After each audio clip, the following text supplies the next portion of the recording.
जरूर मानता हूँ। और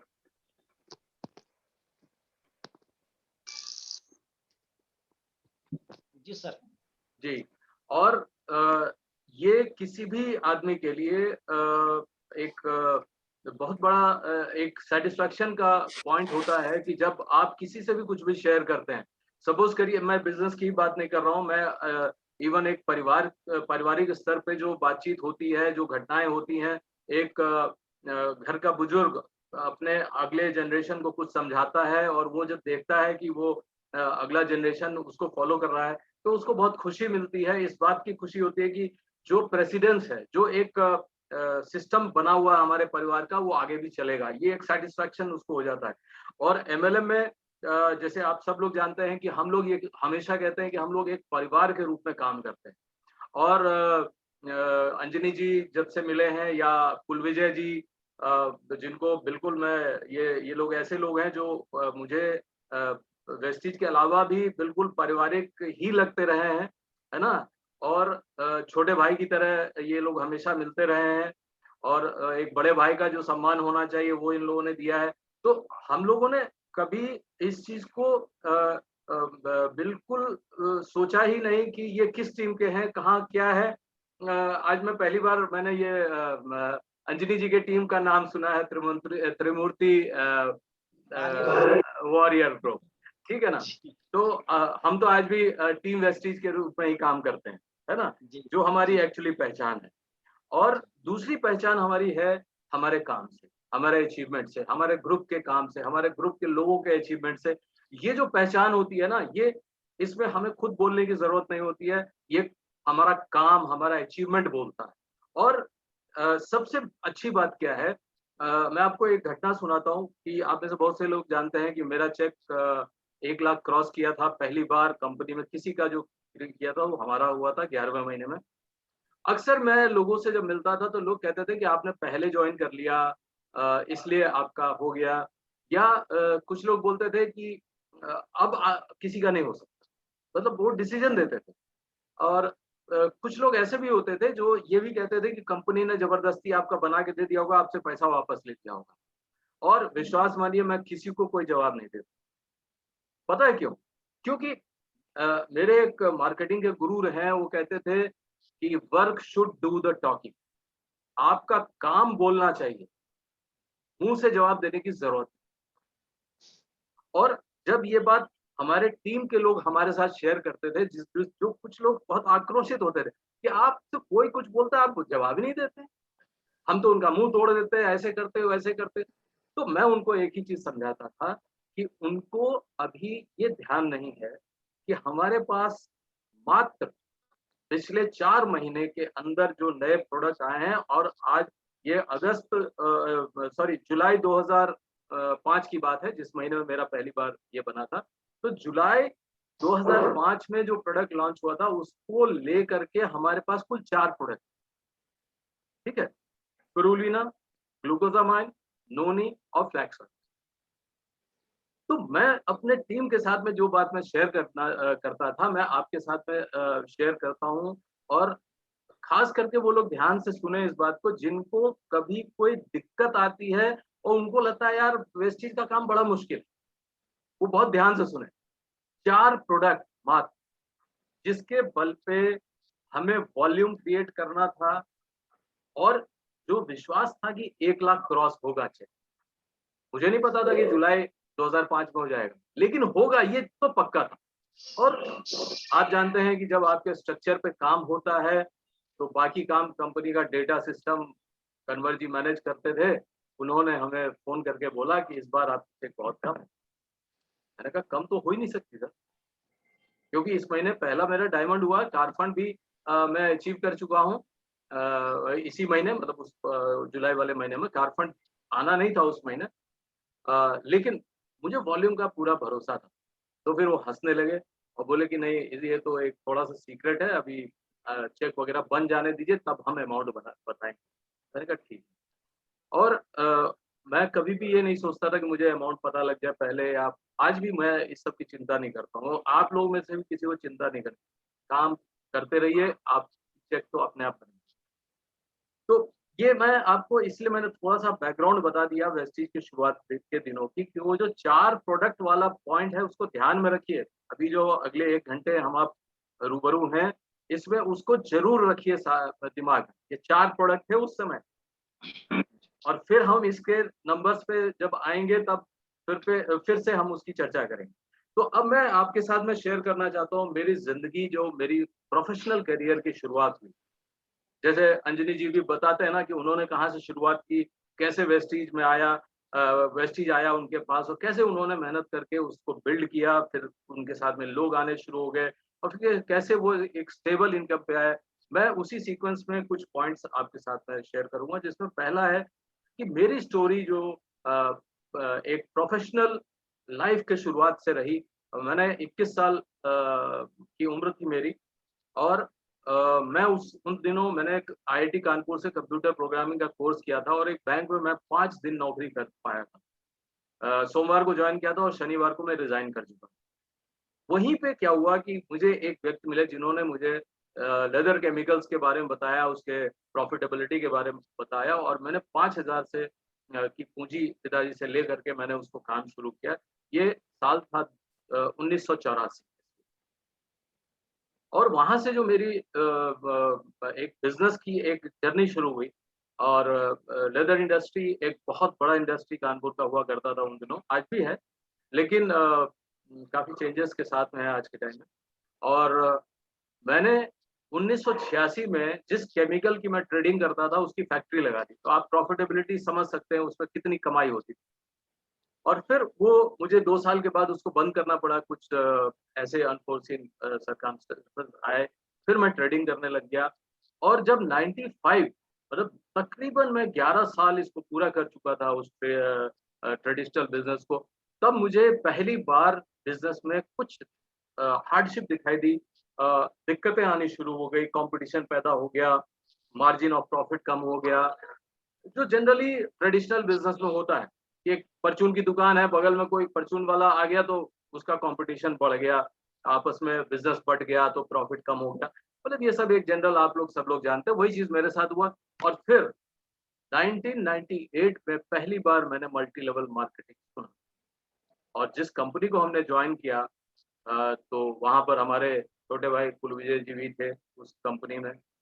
और वहाँ मुझे नहीं लगता कि उस कंपनी में जितने लोग थे उन्होंने कहीं कोई कोर कसर रखी। हम लोग ने इतनी मेहनत की, अंजलि जी इतनी मेहनत हम लोगों ने की कि आज के टाइम में हमें लगता है कि अभी हमने उतनी मेहनत वेस्टीज में नहीं की। लेकिन उसके बावजूद भी हम लोग मैं अपनी बात कर रहा हूँ कि 10,000 15,000 जो हाईएस्ट चेक मेरी उस कंपनी में थी वो 33,700 रुपए की, सितंबर 2000। और उसके बाद फिर वो हमारा बिज़नेस वहाँ से गिरना शुरू हो गया। तो ये जो अप डाउन होता था ना, तो उस समय तक मैं थोड़ा-थोड़ा बिज़नेस प्लान समझने लग गया। और मैंने एमएलएम की तरफ रुख जो किया था, उसको एक ही पॉइंट हमने सुना, जिससे कि मैंने उस तरफ रुख बनाया। वहाँ पर एक बहुत बड़े ट्रेनर थे, जिन्होंने एक सेंटेंस बोल दी कि वो बिज़नेस है ये, जहाँ आप अगर कुछ साल मेहनत कर लें, तो आप जो है फाइनेंशियल फ्रीडम और टाइम फ्रीडम पा लेंगे। क्या पालेंगे? फाइनेंशियल फ्रीडम और टाइम फ्रीडम। तो मैं सोचता रहा, सोचता रहा, सोचता रहा, सोचता रहा, और फिर मैं इसकी तरफ बिल्कुल आप समझ लीजिए धीरे-धीरे, धीरे-धीरे करते हुए मैंने 2000 में अपना बिज़नेस टोटली बंद कर दिया। जो थोड़ी-सी मेरी गलती थी कि जो मैं आज अपनी टीम को समझाता हूँ कि आप जो कर रहे हैं वो करते रहिए। जब यहाँ पर एक बढ़िया-सा वो ऑप्शन आ जाए, तब आप उसको बंद करिए। Income wise, confidence wise, team wise, तब आप उसको बंद करिए। तो हुआ क्या, मैंने उसके बाद बहुत हार्डशिप देखी, क्योंकि बिज़नेस कभी थोड़ा बढ़ता था, कभी थोड़ा डाउन होता था। और जो आदमी 50,000 की एवरेज इनकम पे था, ट्रेडिशनल बिज़नेस में, वो एकदम से आ जाए 5,000, 7,000, 10,000 वाले इनकम पे, तो आप समझ सकते हैं मेरे बच्चे बड़े हो रहे थे, खर्चे बढ़ रहे थे। लेकिन मेरा जो विश्वास था एमएलएम पे हो गया कि ये मिल के करने वाला बिज़नेस है। तो मैंने हार नहीं मानी या मैंने क्विट नहीं किया। और फिर 2003 में पहली बार मैंने मलेशियन मॉडल का बिज़नेस प्लान देखा, और फिर 2003 के ही सितंबर में मिस्टर गौतम बाली से दोबारा मुलाकात हुई, वो पिछली पुरानी कंपनी में भी थे। और फिर जब उनसे हमने चर्चा की तो हमने एक ही लाइन उनको बोली। वो बार-बार हमें कह रहे थे शुरू हो जाओ इस कंपनी में। मैंने कहा नहीं सर, मैंने जॉइनिंग तो ले लिया, लेकिन आप जिस दिन अपनी कंपनी इस प्लान पे और इसी तरह के प्रोडक्ट से खोलेंगे, मुझे याद करिए। और यही हुआ कि अप्रैल 2004 में उन्होंने बुलाया, मैं उनसे उस समय नहीं जा पाया, 1 महीने बाद गया मैं वहाँ से उनसे मिलने। और फिर जो उन्होंने जो अरिथमेटिक में जो बदलाव मीन्स उस प्लान को, मलेशियन प्लान को इंडियंस के लिए जब तैयार किया और मेरे से चर्चा किया, तो मैं इतना तो नहीं प्रेडिक्ट कर पाया, पर मुझे लगा कि चूँकि वो एक प्रोफेशनल थे, उस कंपनी के सारे इन आउट्स जानते थे, प्लान के बारे में मुझसे ज़्यादा समझ थी, जो चेंजेस किए थे मैंने उसको एंडोर्स कर दिया कि सर ठीक है, आपने जो चेंज किया हम लोग यहाँ से शुरू हो जाएँ। और हम लोग शुरू हो गए और फिर 11वें महीने मेरा 1 लाख क्रॉस कर गया, जिसने ना सिर्फ मिस्टर गौतम बाली के उस प्लान के अरिथमेटिक को एंडोर्स किया, मीन्स एक्सेप्ट किया, बल्कि हम लोगों की एक क्रेडिबिलिटी बन गई। जो लोग हमसे कहते थे, कमेंट करते हैं, वो देखो स्पिरुलिना जा रहा है, वो देखो नोनी जा रहा है ना? या वेस्टीज नाम को हमारे जो उस कंपनी के अपलाइन होते थे, वो लोग बोलते थे वेस्टेज। कहते मिश्रा जी आजकल क्या कर रहे हैं, कोई पूछ दे उनको तो वो कहते थे आजकल वेस्टेज कर रहे हैं। कई लोगों ने हमसे ये भी कहा, सामने मुंह पे कहा, ये देखो बाली साहब की हारी हुई सेना जा रही है। तो बहुत तरह की चीजें, और आपको मैंने बताया मैं जवाब नहीं देता। लेकिन जिस दिन मैंने कार खरीदी 14वें महीने में, वो दिन ऐसा था कि मेरे उस अपलाइन का भी फोन आया, बहुत बहुत बधाई। कुछ लोगों ने मेरी कार की फोटो देख करके यहाँ तक कहा कि ये तो वो मेले वगैरह में नहीं, कार्डबोर्ड का वो होता है, उसमें फोटो खिंचा लिया है इन्होंने, वगैरह वगैरह। कुछ लोगों ने यहाँ भी देख करके बोला, जब हमको कार चलाते देखा 2-3 महीने बाद जब हम सीख गए, तो उन्होंने कहा अरे विजय मिश्रा की हालत बहुत खराब है, आजकल ड्राइवरी कर रहे हैं। और एक हमारे मित्र ने ये भी रोक के हमसे कहा, तो पहले तो मैं समझा नहीं ये कर कह क्या रहे हैं। बोले हमें इतना नहीं अंदाजा था कि आपकी हालत इतनी खराब है कि आप ड्राइवरी कर रहे हैं। तो फिर मुझे 2-4 सेकंड लगा, मैं समझ गया। तो चूँकि आईडी मेरी वाइफ़ के नाम से है, गाड़ी भी मेरी वाइफ़ के नाम से थी। तो मैंने कहा कि हाँ, आप सही कह रहे हैं, लेकिन एक बहुत अच्छी बात है कि इस गाड़ी की जो मालकिन है ना, वो जब बैठती है मेरे साथ, तो पीछे नहीं बैठती, आगे वाले सीट पे, है ना? तो हम उसको हमेशा, हमने अगर किसी ने हमको डाउन करने की कोशिश की, तो हमने हमेशा उसको पावर बनाया। जैसे आज भी आप में से जितने लोगों ने हाल-फिलहाल शुरू किया होगा, साल, डेढ़ साल हो गया होगा, तो जैसे सपोज़ करिए किसी के पास कोई अच्छी डिग्री है, कोई मान लीजिए बीएससी फर्स्ट क्लास से पास हो करके आज वो वेस्टीज जॉइन करके 6 महीना हो गया, तो उनके घर के लोग कहते होंगे, "हाँ भाई, क्या क हो गया, 6 महीना हो गया, क्या कमा रहे हो?" और यही 6 महीना हो जाता है एक आदमी को दुकान खोले हुए, तो वही आदमी कहता है कि अरे अभी तो 6 ही महीना हुआ। अभी कहाँ चलेगी दुकान? अभी तो लोगों को पता चलेगा तब लोग आएँगे। लेकिन एमएलए में पता नहीं क्यों दूसरे लोग ये कहते हैं कि वो जैसे वो अलादीन का चिराग है, ऐसे घिसेगा कहेगा मेरी चेक 1 लाख हो। नहीं, पर दोस्तों एमएलएम का सबसे बड़ा कारण जिसने मुझे अपनी तरफ खींच लिया था ट्रेडिशनल व्यवसाय से दिक्कतों के बावजूद, वो सबसे बड़ा पॉइंट था कि मुझे ये चीज़ समझ में आ गई थी कि जब नेटवर्क होता है, तो आप सबके साथ मिलकर के काम, जैसे बहुत से लोग ये कहते हैं जब सफलता कम उनको नहीं मिल रही थी, दिक्कत रहती है, तो मैंने भी कभी सोचा था, मैंने भी भगवान से कहा, हे भगवान मेरी किस्मत क्यों ऐसी बना दिया? आज मुझे कोई कंप्लेन नहीं है, मैं तो कहता हूँ उस समय मुझे बहुत कुछ सीखने को मिला जब मैं दिक्कत में। मैं आपको एक घटना बताता हूँ, जब मैंने कार खरीद ली, तो मैं जिस स्कूटर से चलता था, वो 5 मई 1995 को मैंने खरीदा था और सन 2005 में मैंने अपनी कार खरीदी थी अक्टूबर के महीने में। तो लगभग 10 साल पुरानी स्कूटर हो चुकी। और मैं जब स्कूटर में उस ये स्कूटर की किस्मत थी कि मैं बाली साहब को भी मैंने उस पे बिठाया था कई जगह प्लान दिखाने के लिए, है ना? तो मेरी वाइफ़ ने एक दिन कहा कि अपने पास जगह भी कम है, बड़ी मुश्किल से कार खड़ी हो पाती है, स्कूटर जगह घेरे, आप चलाते हैं नहीं आजकल, तो इसको क्यों नहीं बेच देते?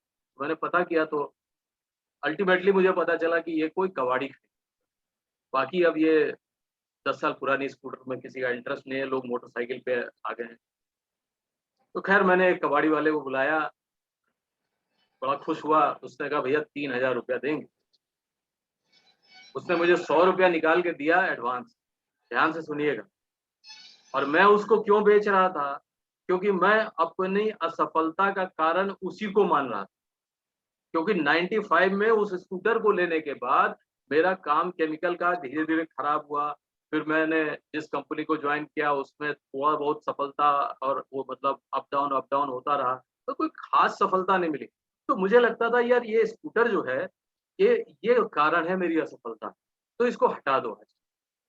अगले दिन वो सुबह-सुबह आ गई, और फैक्ट ये है कि मैं बाहर में बैठ के उसका इंतज़ार कर, तो जब वो पैसे गिनने लगा, तो मैं उठा और मैंने कहा इसमें से जो पेपर्स हैं, मेरा लाइसेंस पड़ा हुआ है पुराना वाला, ऐसे पेपर खुलने वाला होता था उस समय, कार्ड वाला नहीं। तो मैंने उसको सोचा कि मैं निकाल लूँ। जब मैंने उसको निकाला, तब तक मुझे मेरे दिमाग में एक बात आई, भाई वेस्टीज का बिज़नेस भी तो इसी स्कूटर पे बिल्ड हुआ है। देखिए एक छोटा-सा पॉइंट आया, अब तक वो पैसा गिन चुका था, मुझे पकड़ाने लगा, मैंने कहा पैसा रखो। मैंने 100 रुपया उसको वापस किया और 100 रुपया और दिया। मैंने कहा अब नहीं बेचेंगे इसको। क्या हो गया भैया? वो कहने लगा 100-200 और ले लीजिए। हमने कहा नहीं, अब ये बिकेगी नहीं। मैंने कहा मुझे क्षमा करो, मेरा मूड चेंज हो गया। अब मेरी वाइफ भी पूछने लगी क्या हो गया? मैंने कहा आप देखो क्या करते हैं। मैंने तुरंत अपने उस मैकेनिक को, जहाँ पे मैं अक्सर उस स्कूटर को ठीक कराता था, उसको बुलाया। उसको मैंने कहा इसको डेंट पेंट करो, इसके सारे टायर, ट्यूब वगैरह सब कुछ बदल दो, इसको बिल्कुल नई कंडीशन में कर दो। और आज भी जब मैं अपनी कार पोंछता हूँ तो उस स्कूटर को ज़रूर पोंछता हूँ। वो मुझे याद दिलाता है एक बात की कि मेरी बिना गलती के आप मुझे ब्लेम करते रहे। मैंने आपको ये स्टोरी इसलिए सुनाई है कि कहा जाता है सक्सेस इज़ सक्सेस, सफलता तो सफलता है, and failure is failure with a good reason. आपने देखा होगा कोई बच्चा अगर कम नंबर लाता है, तो बहुत बिरले आपको मिलेंगे जो ये कहें कि मैंने पढ़ाई नहीं की थी इसलिए कम नंबर आए।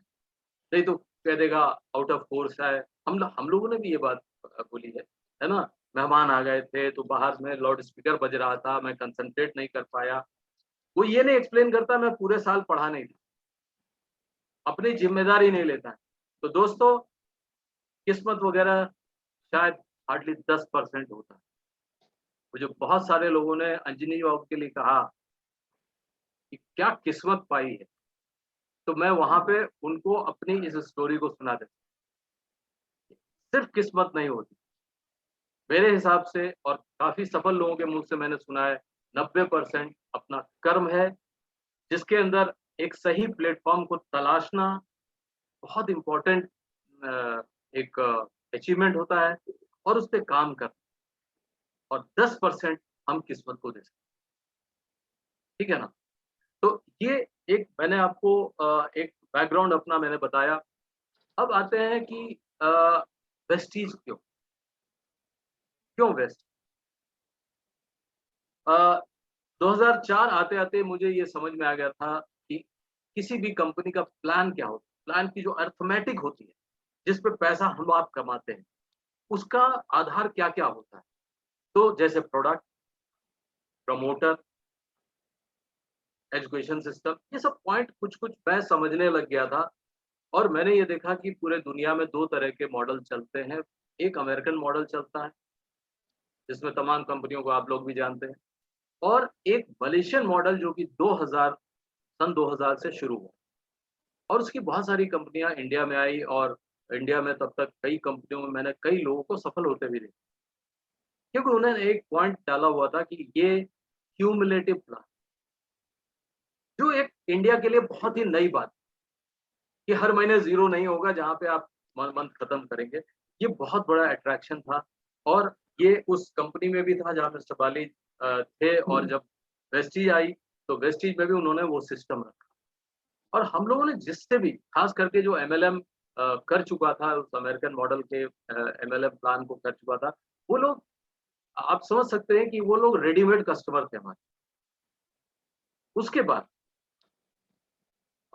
ये मुझे पिछले 1.5 साल से बड़ा फ़ख्र होता है वेस्टीज के ऊपर, क्योंकि इस पैंडेमिक में जिस चीज़ ने अ जिस बात ने प्रूव कर दिया कि 2004 में कंपनी ने जो सप्लीमेंट पे काम शुरू किया, या अगर मैं स्पेसिफिकली कहूँ तो अंजनी जी या गुप्ता जी, आप सब लोग ये जानते हैं कि सेल्युलर नॉरिशमेंट थेरेपी शुरू करने वाली, उस पे एजुकेट करके सप्लीमेंट प्रमोट करने वाली पहली कंपनी वेस्टी, इंडियन कंपनी।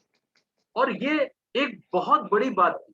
और 2004 से अब आ जाइए 2021 या 2020 का जो पैंडेमिक की शुरुआत हुई, आप लोगों ने देखा होगा कि आपकी सेल, आपके टीम की सेल, आपकी इंडिविजुअल जिन लोगों को आपने 5 साल पहले कभी बताया होगा स्पिरुलिना, 10 साल पहले बताया होगा, उन्होंने आपको अप्रोच किया होगा। भाई वो आपने कहा था इम्यूनिटी बढ़ाने वाला कुछ, वो आजकल के टाइम में हम क्या-क्या खाएँ बताइए, वो हमको दीजिए। तो ये जो चीज़ थी ना, ये अ, जो करता है, उसी को विज़नरी कहते हैं। तो मिस्टर गौतम बाली और उनकी टीम ने जिस चीज़ पे काम उस टाइम शुरू किया, जिस टाइम सीएनटी, जो सेलुलर नॉरिशमेंट थेरेपी का एक शॉर्ट फॉर्म था, उस सब की बात कोई जानता ही नहीं। यहाँ पे जो लोग आयुर्वेद या नेचुरोपैथी के लोग थे, वो लोग ये कहते थे कि शरीर का पोषण पूर्ण होना चाहिए, लेकिन वो किस चीज़ पे पोषक तत्व ढूँढते थे जो हम खा रहे थे। और आज के टाइम में प्योर फॉर्म में खाद्य पदार्थ मिलना बहुत ही मुश्किल होता है, अनलेस कि आप खुद अपने खेत में सब्जी उगाएँ, अन्न उगाएँ, बिना खाद पानी के, बिल्कुल जैविक खाद वगैरह यूज़ करें, तो शायद आपको मिलता होगा। जैसे आज के टाइम में मुझे मिलता है। मेरे पास गाय भी है, अपना दूध मिलता है, ए2 मिल्क मिलता है मुझे, क्योंकि वो घास चरती हैं। तो ये सब चीज़ व्यवस्था करने के लिए एक आमदनी चाहिए, और वेस्टीज एक ऐसा प्लेटफ़ॉर्म बन गया, और ख़ास करके पिछले 17 साल की हिस्ट्री ने इसको प्रूव कर दिया कि वेस्टीज एक ऐसा प्लान, और इसमें जो प्रोडक्ट लाए गए, वो ऐसे प्रोडक्ट थे जो उस समय भी ज़रूरत थे, आने वाले समय को देखते हुए प्रोडक्ट लाए गए थे। और जब वो समय आया, सबसे ज़्यादा जिस समय ये पैंडेमिक फैला, तो लोगों ने एक बहुत कॉन्फिडेंस के साथ में इसको यूज़ किया, और यूज़ करने के बाद और बढ़ोतरी हुई। नहीं तो पिछले साल सितंबर में, याद करिए, आप सबका हाईएस्ट वॉल्यूम आया होगा, क्योंकि एवरेज में सितंबर 20 में, और वो भी अप्रैल 20 के बाद। अप्रैल 20 में जब लॉकडाउन था, तो हम लोगों को भी अंदाज़ा नहीं लग रहा था कि मई कैसा होगा, अगस्त कैसा होगा, जून कैसा होगा, जुलाई कैसा होगा। लेकिन सिस्टम ने जैसे ही अपने शेप को वापस रिगेन किया, तो हाईएस्ट सेल आई, हाईएस्ट चेकें आई लोगों की, ऑल टाइम हाई चेक आई। ये क्या चीज़ थी? ये एंडोर्समेंट था उस सिस्टम का, उस वेस्टीज के सिस्टम का, वेस्टीज के प्रोडक्ट का, वेस्टीज के मैनेजमेंट का, वेस्टीज का जो अ, बैक ऑफिस टीम था, वेस्टीज के सप्लाई चेन मैनेजमेंट का एंडोर्समेंट था। और उसने ना ही मुझे, बल्कि एंटायर वेस्टीज को एक बहुत बड़ा कॉन्फिडेंस दिया। तो मैंने जिस चीज़ को देख करके, सुन के, समझ करके वेस्टीज को करने का निर्णय लिया था, उसमें जो सबसे बड़ा कारण था, वो मिस्टर गौतम बाली, जिनको मैं 24 जनवरी 1998 से जानता था।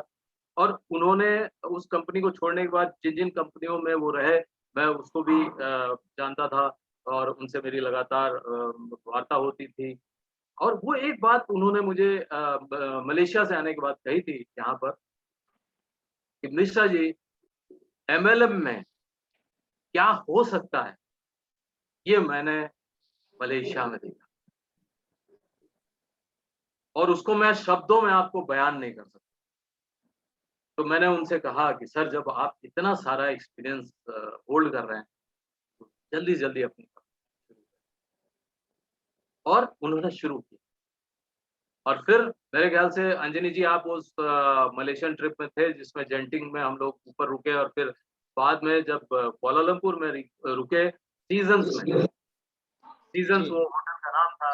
और उसी के हॉल में वो प्रेजेंटेशन था, जहाँ पर अगर आपको याद हो तो मैं, या अगर थोड़ा भूल भी रहे हो तो मैं याद दिला देता हूँ, डॉली मैडम ने फार्मूला 9 का सबसे पहला प्रेजेंटेशन वहाँ पे किया। Yes sir, yes. तो वो जो पहला जो पहली बात जो मैंने अभी कही कि उन्होंने कहा कि जो एमएलएम में हो सकता है वो मैं आपको शब्दों में बयान नहीं कर सकता। तो मिस्टर बाली ने उस कंपनी का उसी हॉल के अंदर में वो एक प्रोग्राम किया था जिसमें वो भी शामिल थे, और उन्होंने देखा था उस कंपनी का, जिसमें जितने भी अचीवर थे उस समय वो लाखों रुपए रिंगट कमाते थे। मिस्टर बाली ने मुझे बताया कि हम जिससे भी इंट्रो होते थे ना, तो वो उसका जो इनकम था वो लाखों रुपए का, लाखों रिंगट का था, जो मलेशियन करेंसी होती है। और वहां पे इन्होंने अपनी कंपनी को 2004 में शुरू करने के बाद वो उसी हॉल में अपनी कंपनी के डिस्ट्रीब्यूटरों के साथ में मीटिंग कर रहे थे।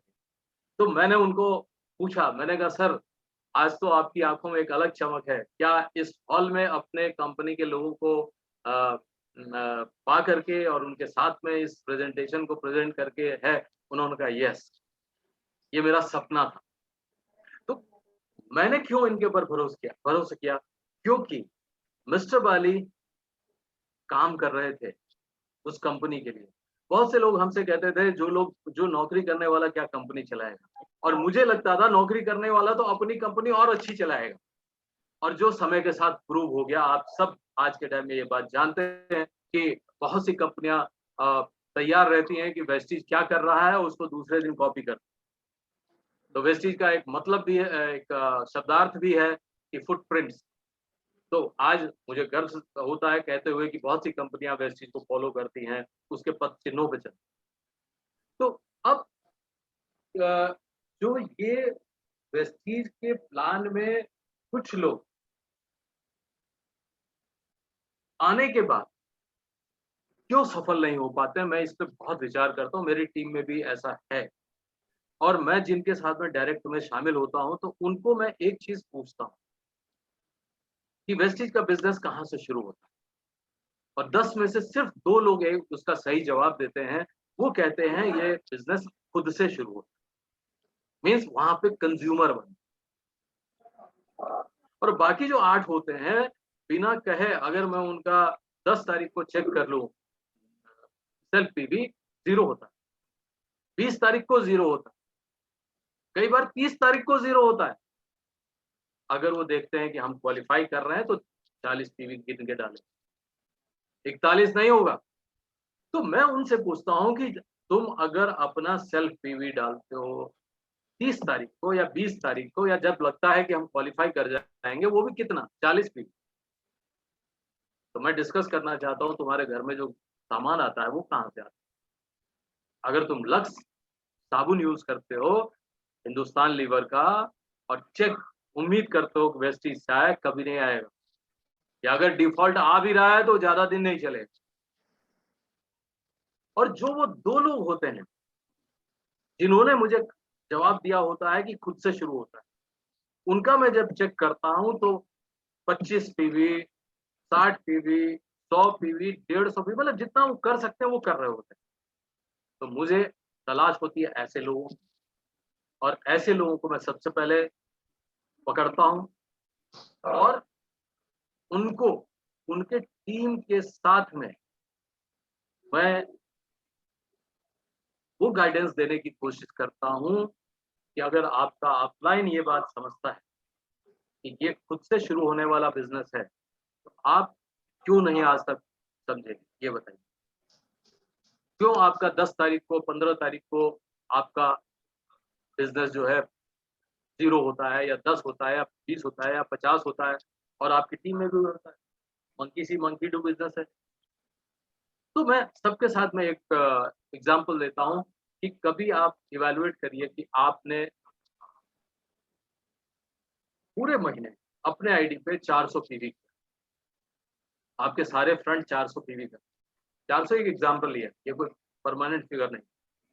और आपके उनके डाउनलाइन में जो है ना, हर एक आदमी 400 पीवी का। और आज के टाइम में मुझे मालूम है कि लोग सबसे पहले कैलकुलेशन चेक का समझते हैं, चेक कितना आएगा। तो मैं कहता हूँ ये एक अपने स्ट्रक्चर पे डालिए और चेक कैलकुलेट करके बताइए कितना चेक बनेगा। तो बड़े खुश होकर के बताते हैं, अरे सर मजा आ जाए, ऐसा हो जाए। तो मैंने कहा करेगा कौन? कौन करेगा? मैंने कहा आप जिनको यहाँ सफल देखते हैं उनके घर में जाइए। मैंने क्या तो 100% आपको प्रेस्टीज का सामान यूज करना है। अगर आपको कोई सामान पसंद भी नहीं है तब भी करना है। अरे आज के टाइम में तो हमें आज के टाइम में पता ही नहीं है कि टोटल कितना है सामान। अभी बेस्ट डील में 6 प्रोडक्ट हमने ऐसे देखे जो कि अभी भी हम खरीद के ला रहे थे बाहर से। मेरी पत्नी को वो सॉफ्ट जो है वो जिसके ऊपर वो शुगर वाला कोटिंग चढ़ा होता है बहुत पसंद है। हम अक्सर वो बाजार से खरीद के लाते। मैंने देखा वो भी आ गया। फिर उसमें कई सारे जैसे अनारदाना और वो पान का एक मिक्सचर वाला कि आप उसको मुंह में डालेंगे तो लगेगा पान खा, बड़ा टेस्टी है। तो मैंने सोचा कि यार आज के टाइम में अगर कोई ये कहे कि मैं 100-150 पीवी नहीं कर सकता, तो मैं इसको मानता नहीं। और मैं प्रेस्टीज में अ, जब से आया हूँ और जितना प्रोडक्ट वेस्टीज का रहा है, जैसे स्पिरुलिना तो मैं वेस्टीज से पहले से यूज कर रहा हूँ। आज मुझे लगता है 18.5 या 19 साल हो गए मुझे खाते हुए। और चाहे एफएमसीजी का प्रोडक्ट, शुरू-शुरू में जो कुछ गिनती के प्रोडक्ट थे मैं नहीं यूज़ करता था। लेकिन जिस टाइम एश्योर प्रोडक्ट आ गया, ब्रांडिंग हो गई, क्वालिटी मेंटेन हो गया, उसके बाद मैं मेरे घर में मेरी बेटी की शादी हो गई, बनारस में रहती है, वो भी यूज़ करती है। एश्योर नेचुरल्स के कई प्रोडक्ट की उसने बहुत तारीफ़ की कि पापा ऐसा प्रोडक्ट तो हमें कभी बाज़ार में देखने को नहीं मिला। तो जब तक आप यूज़ नहीं करेंगे, तब तक आपको कैसे पता चले क्या है? आप कॉन्फिडेंटली इसको प्रमोट नहीं कर सकते। और जब यूज़ करेंगे तो सबसे अच्छी बात होगी कि पीवी तो जनरेट होगा। अभी पीछे मैं कुलविजय जी से बात कर रहा था, तो उन्होंने बताया कि पिछले महीने उनके टीम में बहुत बड़ी सेल एयर प्यूरीफायर। तो मैंने उनसे पूछा, अक्सर हम लोगों का आपस में ये चलता रहता है इंटरैक्शन, तो मैंने उनसे पूछा कि अ, आपने किया क्या इसके लिए? तो बोले कि मैंने एक मुहिम शुरू की अपने लीडर्स के साथ में कि आपने अगर एयर प्यूरीफायर नहीं खरीदा है, तो आप खरीदिए और यूज़ करिए उसको, क्योंकि बिना यूज़ किए आप उसको प्रमोट नहीं कर। मुझे ये बात उनकी बहुत पसंद आई और मैंने उसको अपने टीम में अभी शुरू किया है इस महीने में, जून के महीने में। और कई लोगों ने मुझे ये बात कही कि हाँ, अभी वो इंस्टॉलमेंट पे आ गया है, तो हम भी सोच रहे थे। तो मैंने कहा देखो इस इंस्टॉलमेंट को अपनी कमज़ोरी ना बनाना, क्योंकि पेमेंट तो सब देना ही देना है। तो अब मैं जब यहाँ पहुँचा तो मैं फिर से वापस एक पॉइंट पे आप लोगों के साथ में डिस्कस करूँगा कि कुछ लोग होते हैं जब वेस्टीज जॉइन करते हैं, उनकी उनकी फाइनेंशियल प्रॉब्लम ऐसी होती है कि वो पहले से प्रोडक्ट खरीद नहीं पाते या जॉइनिंग का प्रोडक्ट ले लिया और वो प्रमोट नहीं कर पा रहे होते हैं, तो वो कैसे करें? दोस्तों आप में से कुछ लोगों ने मेरी स्टोरी अगर सुनी होगी पहले, तो मैंने अक्सर शेयर किया है कि मैं कैसे करता था। आज मैं फिर से आप लोगों को बताना चाहूँगा। सिर्फ स्पिरुलिना बिकता था, वो स्पिरुलिना और ग्लूकोसामाइन 2 प्रोडक्ट थे जब मैंने शुरू किया था। और स्पिरुलिना की खासियत ये थी कि उसपे मेरा इतना कमांड था कि मैं अगर किसी के साथ आधे घंटे बक-बक कर लेता था, पौना घंटा बक-बक कर लेता था, तो कई बार वो मजबूरन ले लेते। अच्छा कितने का है? 300 का, ये ली। और 250 का मिलता था, ₹50 जेब में गए, बाहर निकले, सबसे पहले पेट्रोल डला लिया ₹50। अब ये हो जाता था, अब तो निश्चिंत यार, आज पूरा दिन तो पेट्रोल की तो चिंता खत्म। दूसरा बेचा हमने, फिर 50 आया, तो हम लोग उस समय जो एसके मिश्रा और वगैरह कानपुर के जो लोग थे हमारे, तो उसमें क्या होता था कि हम लोग शाम को एक बार एक जगह मिलते थे। तो जिस दिन हमारी जेब में पैसे होते थे सरप्लस, तो उस दिन ये होता था कि हम लोग शाम को चाय भी पीते थे और कभी-कभी बिस्किट भी खा लेते थे। ठीक है ना? और अगर वो नहीं रहा तो मिनिमम पे लैया चना समझते हैं जिसको मुढ़ी बोलते हैं अपने बिहार में, और चना वो मिक्स वाला यहाँ पे बहुत मिलता है, तो उसमें ₹5 में 1 पुड़िया मिल जाती थी। तो अगर हम 7-8 लोग थे, तो हम लोग वो 1-1 पुड़िया लेके, क्योंकि हर आदमी दिन भर घूमता रहता था, सबको भूख लगी होती। तो हम लोगों ने उस स्टेज से अपने को जिंदा रखते हुए ये बिजनेस किया। आज के टाइम में जितने भी ऐसे लोग हैं, अपने अपलाइन से मिलिए, उनसे एक बार ये पूछिए कि आपने इस बिजनेस को कैसे शुरू किया, आप रोज कैसे इस बिजनेस को बिल्ड करते हैं। उसके अलावा ढेरों मीटिंग आज के टाइम में होती है, सुबह से शाम तक, अलग अलग रीजन के लोग, और आप कहीं से कहीं के लिंक में आजकल आप आ सकते हैं। तो आप सोचिए कि अगर आप तैयारी करना चाहते हैं बिजनेस करने के लिए, तो आपको तैयार करने वाले लोग हवा में घूम रहे हैं। ये जूम मीटिंग जो होती है वो क्या चीज है, आपको उस हवा में घूमते हुए ट्रेनिंग को खाली कनेक्ट करना है अपने मोबाइल से या लैपटॉप से। सीखिए, पहले तैयार हो जाइए। तो मिस्टर वाली एक लाइन बोलते हैं, बहुत दिनों से बोलते हैं, वो उनके मॉड्यूल में हुआ करता था एनडीएस के, कि सफलता उन्हीं को नहीं मिलती जिनकी तैयारी अच्छी नहीं। और ये 100% खुद से पूछ के देखिए, आपने जब पढ़ाई की होगी, परीक्षा में जाते होंगे, जब आपकी तैयारी रहती होगी, तो आपको एक तो डर ही नहीं लगता, साला कौन सा कोई क्वेश्चन आएगा, सब कर देंगे। और जब तैयारी नहीं रहती होगी ना, तो आसान से आसान भी भारी लगता होगा। वही चीज है मल्टी लेवल मार्केटिंग, कि जिसके पास पैसा नहीं, तो मैं तो सीधे कहता हूँ भैया, पैसा नहीं है प्रोडक्ट खरीदने के लिए, ज्वाइन करो बिजनेस। मैंने आज तक कंपनी से कभी रेट के बारे में बात ही नहीं, और पूछिएगा वो लोग जो रेट की बात करते हैं अपने अप्लायंस से, कि क्या उनके अप्लायंस रेट का रोना रोते हैं क्या मैनेजमेंट के सामने? क्यों? क्योंकि ये वो सिस्टम नहीं है कि बाजार में दुकानदार ने कहा ये तेल पहले 80 रुपए था, अब 100 रुपया होगा। अरे 100 रुपया हो गया, 20 रुपया बढ़ा दिया आपने, वहां भी रोते हैं। यहाँ तो अगर रेट बढ़े, तो उसका कारण सबसे बड़ा है कि जब इंफ्रास्ट्रक्चर कॉस्ट बढ़ी तो कंपनी ने लास्ट में बढ़ाया, और रोज रोज नहीं बढ़ता। दूसरा, आपके पास एक प्लेटफॉर्म रहता है जहां पर आप काम करके अपनी आमदनी बढ़ा करके उसको फ्री कर लीजिए। आज भी आ, आप इस महीने जो जितनी स्कीम्स आई हैं, तो एक स्कीम आई है ना जिसमें एक स्कीम मतलब स्ट्रक्चरल स्कीम है जिसमें 10,000 का कूपन मिलता है। जी जी। अब आप सोचिए वो 10,000 का कूपन देने के पीछे मकसद क्या है? नए लोगों के लिए है ना, जी है सर। तो पुराने लोगों के लिए।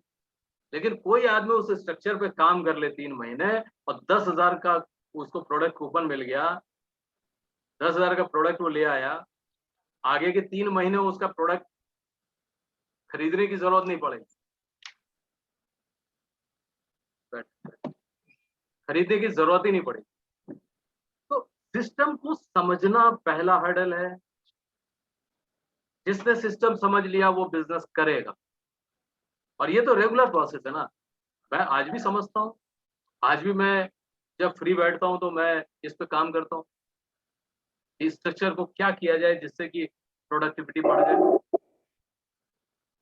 और अंजनी जी, आपके टीम में तो इतने सारे एक्सपीरियंस लोग हैं, रिजल्ट लिए हुए, रिजल्ट का एक मापदंड तय करते हुए लोगों ने तरक्की ली है। तो वहां पे जरूरत सिर्फ इस बात की है कि उन लोगों को भी उस मेन स्ट्रीम में लेकर के आना।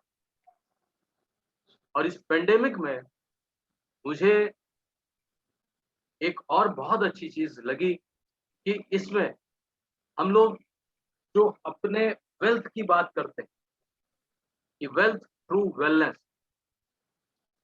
तो इस वेल्थ में 100% मौका हमारे पास रहता रहा है। कैसे? जैसे मैं आपको एक उदाहरण देता हूं कि मैंने अपना डिनर कर लिया, लेकिन जब पेंडेमिक नहीं था तो मैं भी कभी 10 बजे लौट के आ रहा हूँ, 11 बजे लौट के आ रहा हूँ, तो डिनर हो रहा है, 12 बजे सो रहा हूँ।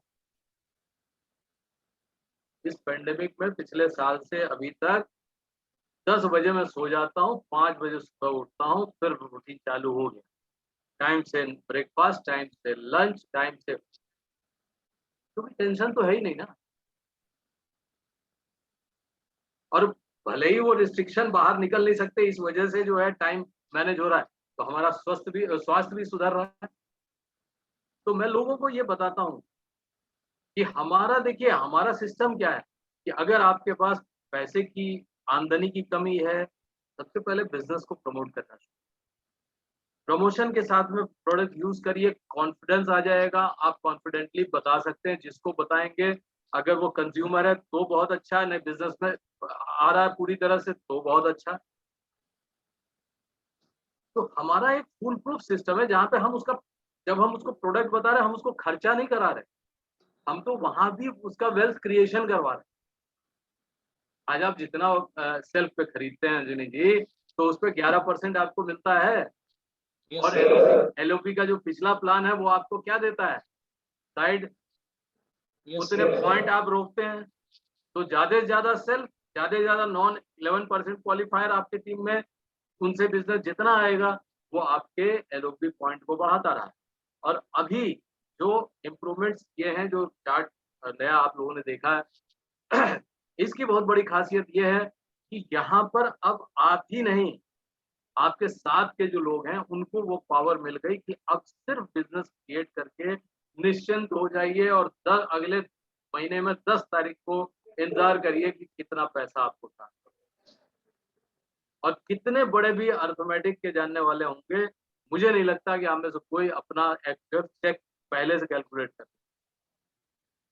अगर आपने परफॉर्म किया है पिछले महीने से अधिक, पिछले महीनों से अधिक, तो आपका जो चेक आएगा इस महीने, मेरी बात को टेस्ट करने के लिए अपने वॉल्यूम्स को बढ़ा करके देखिए, सेल्फ के वॉल्यूम को बढ़ा करके देखिए, नॉन 11% टीम्स में वॉल्यूम्स को बढ़ा के देखिए, आपका जो चेक आएगा वो आपकी सोच के हाईएस्ट स्कोर से ऊपर हो। क्योंकि इसमें जो एक पावर मिल गई है प्रेजेंट वेस्टीज प्लान में, वो ये है कि जितने लोग काम करने वाले हैं, काम करेंगे और काम को समेटेंगे। हम जब टीम बनाते हैं तो हम एक्चुअली क्या करते हैं कि हम जितना कर पाते हैं और काम को समेट रहे हैं। और इसमें इस बार तो खास करके आसानी ये रही है कि ना तो वेयरहाउस बंद हुआ, ना कोरियर बंद हुआ, ऑनलाइन में कंपनी ने सुविधा दे रखी है, ठीक है, कि मात्र 2500 पे आपको फ्री डिलीवरी मिल रही है। और मेरे ख्याल से बिहार में भी अभी मैंने एक मुजफ्फरपुर और दरभंगा के बीच में एक गांव है, वहां से एक डिस्ट्रीब्यूटर ने हमसे पूछा कि क्या हमारे गांव में सप्लाई हो जाएगा ऑनलाइन ऑर्डर करे तो मैंने कहा कि इसके लिए तो मुझे पटना बात करनी पड़ेगी, वैसे बहुत सारे पिन कोड सब इंक्लूड कर दिए गए हैं। तो बोले हमारे यहाँ जो है अमेजोन का सप्लाई आता है, कोरियर लेके आता है। मैंने कहा, फिर मैंने बिना पूछे फिर कह दिया कि बिल्कुल आएगा, और उन्होंने ऑर्डर किया और 72 घंटे के अंदर में उनके पास पहुंचा, और वो बड़े खुश हुए। तो इस तरह की जो इंफ्रास्ट्रक्चरल मदद बिजनेस में चाहिए होती है, अगर मेरा अपना बिजनेस हो तो मुझे सब कुछ, ये सारा कुछ करना है। मुझे वेयरहाउस की चिंता होगी, मुझे स्टॉक की चिंता होगी, मुझे कैपिटल की चिंता होगी, मुझे कंपटीशन की चिंता होगी। यहाँ किसी की चिंता, यहाँ जो काम हमें करना होता है वो एक ही चीज, कि हमारा वॉल्यूम बढ़ता चला जाए, हम जितना कर सकते हैं और हमारे लोग जितना कर सकते हैं, बस इसी पे आधारित हमारी सारी आमदनी है। तो बिजनेस का एक आधा हिस्सा ही हमको करना होता है, ये इस बिजनेस की सबसे बड़ी खासियत। जहाँ पे पूरा पूरा करना होता था, मैं यहाँ पर अपने घर के पास में कुछ दुकानदारों को देखता हूँ, जिस समय लॉकडाउन था यहाँ पे, अब तो दिन में लॉकडाउन खत्म है, तो वहां पे वो बाहर खड़े रहते थे, मास्क लगाए, सैनिटाइजर की बोतल खोसे हुए, और वो टहल रहे हैं। तो हम अगर कभी निकल रहे होते थे ना, तो हम पूछते थे भैया क्या बात है, दुकान बंद करके काहे खड़े हो? नहीं भैया कुछ चाहिए तो बताइए, हम शटर खोल के अंदर घुस जाएंगे, फिर ले करके फिर आपको दे देंगे। तो मैं सोचता था कितनी टफ लाइफ हो गई है इस सब, किराया देना, बिजली का बिल देना, जो लोग उनके यहाँ काम करते थे एज एन एम्प्लॉय, कुछ चाहे छोटे एम्प्लॉय हो या कुछ भी हो, आपको उनका ख्याल तो रखना पड़ेगा, नहीं तो नॉर्मल टाइम में आप कहाँ से एम्प्लॉय लाए? हम हमको आपको इस सब की कोई चिंता थी क्या? कोई चिंता नहीं। हमें अपने अपलाइन से लेकर के कंपनी तक की मदद मिलती है हर स्टेप। और वेस्टीज तो एक ऐसा है, बीच में थोड़ा सा कुछ गंदगी कुछ लोग फैलाना शुरू कर दिए थे, नहीं तो यहाँ पर तो कोई किसी की मदद करता रहा है और अभी भी जो अच्छे लोग हैं वो करते हैं। तो इस बिजनेस की आसानियों को भी समझिए। जो चैलेंजेस हैं वो सिर्फ एक है, वो है आपको इनिशिएट करना पड़ेगा। बिना इसके नहीं है कि आपने 10 लोगों को ज्वाइन करा दिया, आप मौज करिए। अंजनी जी को आप लोगों ने कभी मौज करते हुए देखा है? मैंने देखा। इनकी मौज जो है विदेशों में होती है। और मजे की बात यह है कि ये मौज अपने पूरे परिवार के साथ करते रहे, है ना? अरे गुप्ता जी को भी मैंने देखा है मौज करते हुए अपने वहां पे स्टेज वगैरह पे। क्या डांस करते रहे हैं ये गुप्ता जी, क्यों right Anjani? Sir, right right sir. है? इनका जो डांस का जो स्टाइल रहता था स्टेज के ऊपर में, जब ये अचीवमेंट के बाद वहां पे वो रिकॉग्नाइज होते थे, तो आपको सही बताएं कि हमको लगता था यार हमको क्यों नहीं डांस करने आता, नहीं हम भी करें। तो ये बिजनेस का जो एंजॉयमेंट है ना, वो आपको किसी बिजनेस में नहीं मिल सकता। मेरे तो बाल सफेद हो गए 29 साल की उम्र में, बाद में डाई वाई करने लगा, अब छोड़ दिया फिर से पेंडेमिक। किस बात से सफेद हो गए कि हम लोग उस समय वो उधारी बांटते थे लेदर इंडस्ट्री में, कैंडीज में, सब उधारी। मतलब 50,000 का माल वो मांगने आया है, उसकी जेब में 50 रुपए नहीं है, हमें भिजवा दीजिए। अच्छा पेमेंट, तो पेमेंट वही 60 दिन में कर देंगे। तो उसमें मार्जिन भी होता था, 30-40% का मार्जिन होता था, तो वो बड़ी मौज से बिजनेस करते थे। देखो तुम साले 60 दिन में कोई दिक्कत नहीं। लेकिन जब वो 60 का 90 होने लगा, 120 होने लगा, 365 क्रॉस करने लगा, एक एक साल क्रॉस करने लगा, तब दिक्कत आई। तो वो जो चिंता होती थी कि हमको आगे से पेमेंट नहीं मिल रहा है और इधर हमको मार्केट का देना है, अरे कल 1.5 लाख का चेक एक इशू किया हुआ है और बैंक में 50,000, 1 लाख रुपए कहाँ से आए? तो वो सब सोच सोच के रात में नींद नहीं। आज के टाइम में लाइफस्टाइल देखना है तो अंजनी जी के घर में जो लोग नहीं गए हैं वो जाके देखें। मैं तो हो आया हूँ इनॉग्रेशन वाले दिन है। राजकुमार गुप्ता जी का घर देखिए, कुलविजय जी का घर देखिए जा करके, 7 स्टार एमिनिटीज के साथ में। तो ये क्या चीज है, अगर वो कर सकते हैं तो आप में से हर कोई कर सकता है। सिर्फ आपको एक चीज सीखना पड़ेगा कि वो क्या करते हैं। आज अगर आपको कोई भी वेस्टीज का आपको दिन में आराम करता हुआ मिलता है तो क्यों नहीं करेगा? मैं तो आजकल खूब आराम करता हूँ। सुबह उठता हूँ, चले जाता हूँ फार्म हाउस पे, अपने गायों के साथ खेलता हूँ, दूध दुहाता हूँ, स्विमिंग पूल में स्विमिंग करता हूँ और फिर 9:30-10 बजे लौट के आता हूँ। दिन का खाना सबके साथ में खाता हूँ। शाम को अगर कोई मीटिंग रही तो करते हैं, नहीं तो फिल्में देखते हैं। तो हमने जो वो चीज सुनी थी financial freedom and time freedom, तो मैंने उसको थोड़ा रिवर्स कर दिया, टाइम फ्रीडम एंड फाइनेंशियल। कि जब समय की आजादी आपको रहेगी तब, तो समय की आजादी कैसे होगी? वैसे तो अल्टीमेट समय की आजादी जो मिलेगी उसके लिए मेरा ये मानना है और मुझे लगता है कि मैं बिल्कुल सही हूं कि आपके 100 फ्रंट जिस दिन स्टार एंड अबव हो जाएंगे, मीन्स आपकी गारंटेड एलओबी पे आप बैठे रहेंगे 100 फ्रंट से, उस दिन आप निश्चिंत हो जाइए कि ये जनरेशन टू जनरेशन जाएगा। लेकिन 2, 4, 5, 10 बैठना नहीं है। और मैं आज उसी मुहिम में लगा हूं। मुझे अपने फ्रंट्स और फ्रंट के फ्रंट और फ्रंट के फ्रंट और फ्रंट के फ्रंट, आप में तो बहुत लोगों ने वो 5 लेवल सब समझ लिया होगा, पूरा अपना बना लिया होगा कैसे कैसे किनके साथ में काम करना। मैं भी यही करता हूँ। और ये मिल के करने वाला जो एक मजा होता है, इसको जिस दिन आप लोगों ने एंजॉय करना शुरू कर दिया, मुझे लगता है आप पीछे मुड़ के नहीं देखेंगे। वो लोग जिनको अभी तक वो सफलता नहीं मिली है जिसकी चाहत में वो वेस्टीज में आए हैं, और जो लोग थोड़ा सा बहके हुए हैं, अभी वो अपलाइन की बातें नहीं मानते हैं, अंजनी जी ने बोला कि पहले बिलिंग डेट पे 100 पीवी करा लो, तो सर आप करा दीजिए ना, हम पैसा दे देंगे, 10 तारीख को आएगा।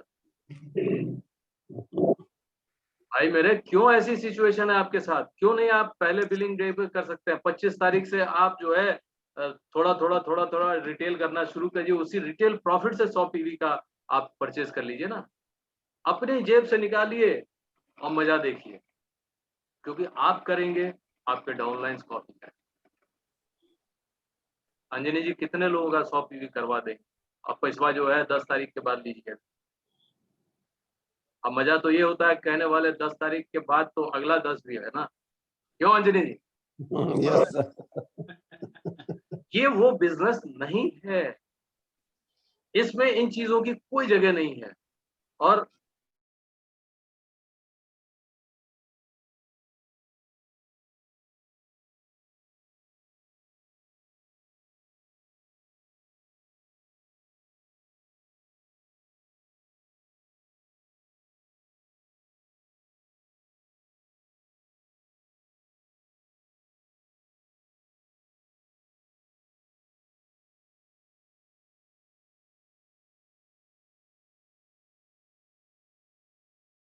इसमें क्या चीज है?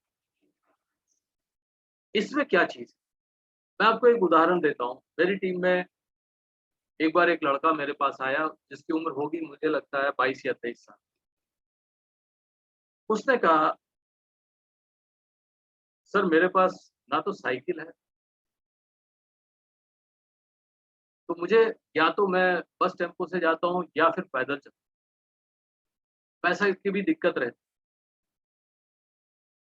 तो मुझे लगा यार ये कुछ पैसे ऐसे मांगेगा, तो उसने मेरे से कहा कि मुझे कुछ ऐसी मदद कर दीजिए कि मुझे कोई सेकंड हैंड मोटरसाइकिल मिले।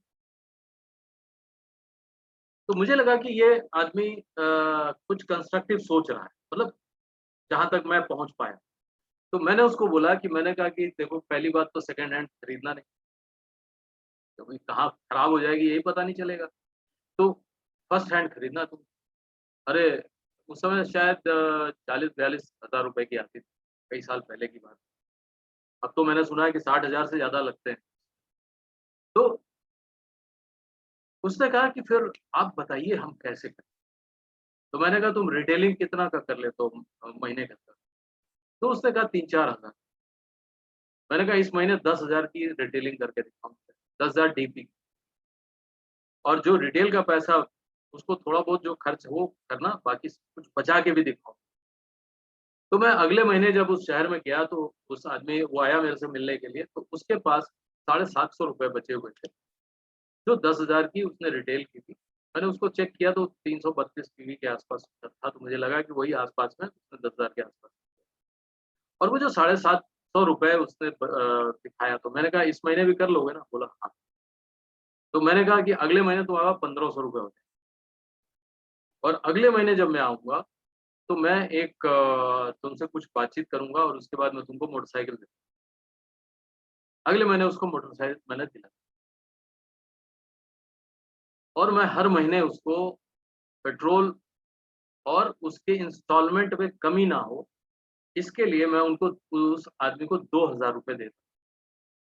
और मैंने उसको बोला कि तुम ये जो पैसा रिटेलिंग का बचेगा इसको इकट्ठा करो। एक बार मैं गया तो उसने मुझे एक लिफाफा भी दिखाया कि रिटेलिंग का पैसा जो खर्च होने के बाद बचता है इसमें मैं डालूं। और सर मेरे खुशी का ठिकाना नहीं रहा जिस दिन उसने मुझे वो पैसा निकाल के और गिन करके उसने कहा, सर आपका इतना है, इतना ले लीजिए। लगभग उसने 35,000 रुपया इकट्ठा किया। मैंने वो पैसा नहीं लिया। मैंने उसको बोला क्या तुम्हारे टीम में तुम्हारे जैसा कोई लड़का है जिसको तुम अगर मोटरसाइकिल दिला दो तो वो उसका काम बढ़ जाएगा, कॉन्फिडेंस बढ़ जाएगा। मैंने कहा बहुत ध्यान से सेलेक्ट करना। उसने तुरंत में नहीं बोला, लेकिन उसने 1 महीने के बाद एक लड़के को इसी तरह 25% डाउन पेमेंट करके उसको मोटरसाइकिल दिलाई।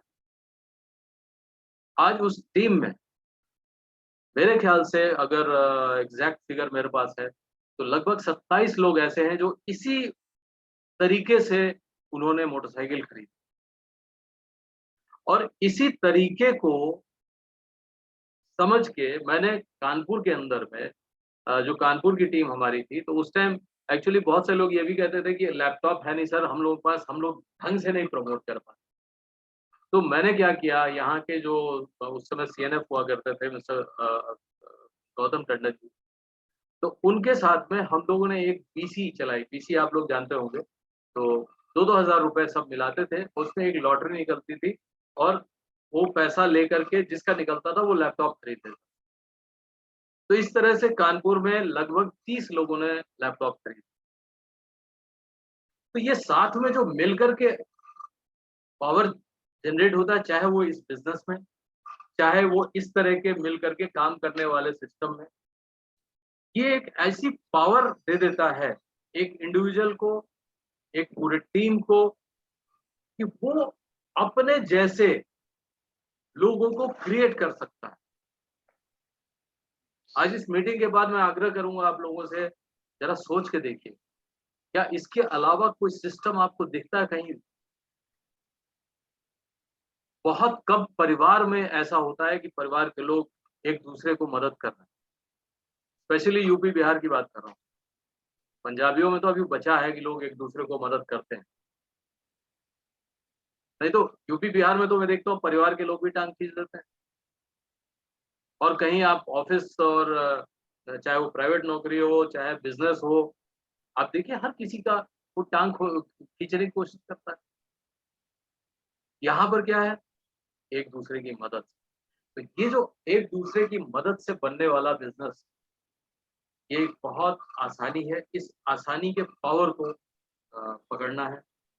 और इस क्रम में मैं लगभग अपने आप लोगों के साथ जो मैं चर्चा करने आया था उसके आखिर में पहुंच रहा हूँ कि प्रेजेंट जो बिजनेस प्लान आया है, इसमें से जो सबसे पहला पॉइंट मुझे समझ में आया है, जो मैं आपके साथ में शेयर करना चाहता हूँ, शायद आप लोग जानते हैं कि ये इस प्लान में काम करने वाले लोगों के लिए अथाह पैसा बनना शुरू हो। जैसे अगर गोल्ड डायरेक्टर के होने के बाद ट्रैवल फंड की क्वालिफिकेशन पे बहुत सारे सवाल आए मेरे पास, और मैंने जब उनको समझाया कि आप गोल्ड होते हैं, 2 लाइन आपकी डायरेक्टर होती है, साइड से 1500 प्लस करते हैं।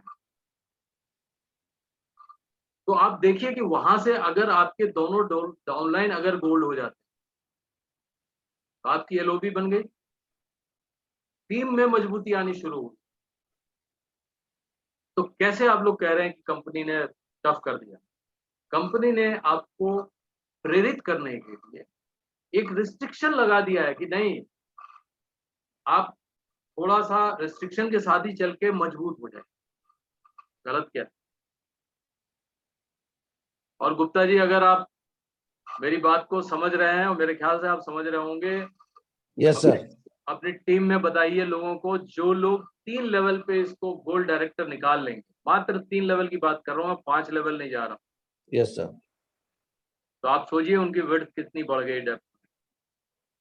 और जो लोग 5 लेवल कर लें तो उनका एलओबी पॉइंट कितना बनेगा? यस क्या सर। उस लास्ट जो 5वें लेवल पे 1% होता है, तो अगर एक टीम आपकी होती है उस 5वें लेवल पे, तो आपको जी 1 से 1% मिल रहा है। लेकिन वहां पर अगर 8 लोग हो गए, 8 से 1-1% मिला, आपका पॉइंट कितना बना? 8%। तो इस प्लान में पहले भी यही था, पॉइंट शेयरिंग सिस्टम में होता है कि आपके हाथ में होता है कितना पॉइंट आप अर्न करते हैं, और वो नंबर ऑफ अचीवर से होता है, कितना आपका विड्थ है, कितना हर विड्थ का डेप्थ है, हर डेप्थ का कितना विड्थ है। अब इस पे प्लानिंग करके चलिए।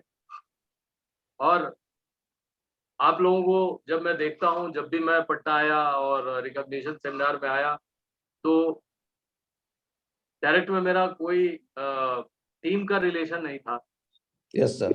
लेकिन आप लोगों की सफलता से मुझे जो खुशी मिलती थी, जो प्रेरणा मिलती थी, जो हमारी टीमें वहां पर हैं, वो लोग भी प्रेरित होते थे और लगता था यार सारे अपने लोग कामयाब हो रहे हैं, खुशहाल जिंदगी बिताने जा रहे हैं।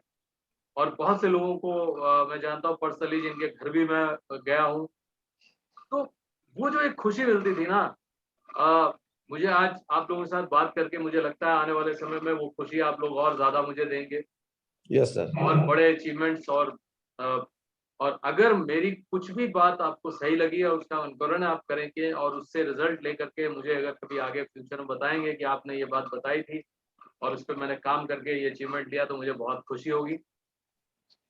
और तकरीबन हम लोग आ चुके हैं अपने इस प्रोग्राम के लास्ट में। तो मैं एक बात लास्ट में सभी से बोलता हूँ कि समय जो है वो निरंतर चलता रहता है, आप सारे लोग जानते हैं, है ना? और कभी-कभी मेरा मूड अगर बहुत अच्छा होता है, जैसे आज है, तो मैं एक गाना सुना देता हूँ। क्या गाना सुनना चाहते हैं?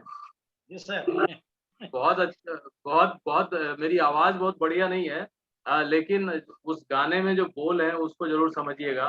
तो मैं वो आपको सुनाना चाहता हूँ। मेरी ज़िंदगी का वो बहुत ही फ़ेवरेट गाना है और मेरे जो सबसे फ़ेवरेट स्टार रहे हैं मिस्टर राजेश खन्ना, अ, उनके साथ मेरा मिलना भी हुआ था और ज़िंदगी में पहली बार मैं रोल्स रॉयस में उनके साथ बैठा था। और उस टाइम तो मैं सोच नहीं पाया कि मैं कभी रोल्स रॉयस खरीदूँगा, पर मेरी जो लग्ज़री गाड़ी आएगी तो रोल्स रॉयस ही हो। तो वो गाना जो है वो आपकी कसम फ़िल्म का है और उसका जो लास्ट स्टैन्ज़ा है मल्टी लेवल मार्केटिंग वालों के लिए बिल्कुल वो फिट बैठता है। वो गाना ध्यान से सुनिए। ज़िंदगी के सफ़र में गुज़र जाते हैं जो मकाम, वो फिर नहीं आते, वो फिर नहीं आते। ज़िंदगी के सफ़र में गुज़र जाते हैं जो मकाम, वो फिर नहीं आते, वो फिर नहीं आते। सुबह आती है, ध्यान दीजिएगा, सुबह आती है, रात जाती है, सुबह आती है, रात जाती है, यूं ही वक्त चलता ही रहता है, रुकता नहीं। एक पल में ये आगे निकल जाता है, आदमी ठीक से देख पाता नहीं और पर्दे पे मंजर बदल जाता है। एक बार चले जाते हैं जो दिन रात सुबह शाम, वो वो फिर नहीं आते, वो फिर नहीं आते। तो दोस्तों ये गाना मुझे हमेशा याद रहता है और मैं लोगों को इसकी याद दिलाता रहता हूँ। बहुत ही बढ़िया बात सर। और मल्टी लेवल मार्केटिंग में मैं आपको बता दूँ, ये जो गाना है, कि जहाँ पे ये लाइन में कहा गया है कि एक बार चले जाते हैं जो दिन रात सुबह शाम, वो फिर नहीं आते। ये हमारे ज़िंदगी की हकीकत है। हम लोग एमएलएम में, मैंने 16 साल लेदर केमिकल्स का बिज़नेस किया। मेरी वहाँ का जो मेरा अचीवमेंट था वो एक स्कूटर, जिस स्कूटर को मैं जब तक मेरा बिज़नेस अच्छा चलता रहा, हर साल बदलता। कार की सोच भी नहीं पाता था, 2 कमरे का घर मैंने खरीदा था और अपने जीवन में अपने परिवार के साथ जीवन यापन करता था। मैं बहुत बड़ी चीज़ों के बारे में सोच भी नहीं पाता था और कभी ऐसा भी होता था अगर त्योहार आ रहा होता तो डर लगता था, अरे यार दिवाली में बच्चों के कपड़े कैसे खरीद पाएँ? कागज़ पे, किताबों पे पेमेंट्स रहते थे, कैश नहीं रहते। एमएलएम में आने के बाद, इस प्लान को समझने के बाद, करने के बाद, सफलता पाने के बाद, मैंने अपनी ज़िंदगी के एक-एक पल को प्लान किया, अचीव किया। दोस्तों अभी मैंने कुछ देर पहले बोला था कि मेरा फार्म हाउस, जहाँ मैं स्विमिंग करता हूँ, गायें हैं, वगैरह-वगैरह। मैं सोचता था कभी, मैंने सोचा और मैंने पाया। मैंने सोचा कार फंड के लिए, उस कार फंड जब मैंने समझा तो मुझे लगा अब मैं कार खरीद सकता हूँ। 14वें महीने में खरीदी, और जैसे मैंने बताया कि हर साल में स्कूटर बदल लेता था, आज के टाइम में हर 3 साल या मुझे अगर कोई कार पसंद आ जाए उसी दिन बदल देता हूँ कार। मुझे सोचना नहीं पड़ता। पहली कार में एमएलएम वालों को कार फाइनेंस होता नहीं था उस टाइम, मना कर दिया बैंक ने। लेकिन फिर जैसे तैसे फाइनेंस हुआ, और मेरे रेफरेंस अकाउंट, जो मेरा लोन अकाउंट था उसके रेफरेंस में बाकी लोगों का कार फाइनेंस होने लग गया कि भैया इस आदमी का एक भी मिस नहीं हुआ, एमएलएम करता है, ये भी एमएलएम करता है तो दे दो इसको, मिस नहीं करेगा। तो एक प्रेसिडेंस कायम हुआ। मैंने अपने बच्चों को एकदम फ्रीडम के साथ मैंने कहा तुम क्वालिफाई करो, पढ़ा मैं दूं, मुझे एजुकेशन लोन लेना पड़ेगा। मैंने सोचा कि मेरा एक बड़ा सा घर हो, गार्डन हो उसके अंदर। तो बाकी लोग तो आए नहीं मेरे घर पे, पता नहीं अंजनी जी क्यों नाराज थे, आधे रास्ते से लौट गए थे।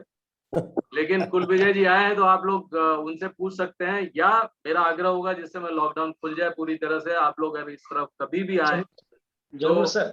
मेरा एक आग्रह है कि आइए मेरे घर पे, मुझे बहुत अच्छा लगेगा आपके साथ में बैठ करके अपने उस घर में आपके साथ में शेयर करते हुए। और हकीकत में अगर अंजनी जी मुझे पूछे तो मेरे पास आज के टाइम में कोई ऐसी ख्वाहिश बची नहीं। जब मैं एमएलएम में हॉल किराए पे लेता था तो मैं सोचता था यार मेरे पास अपना एक हॉल हो जिसमें मैं अपनी मीटिंग ट्रेनिंग करूं।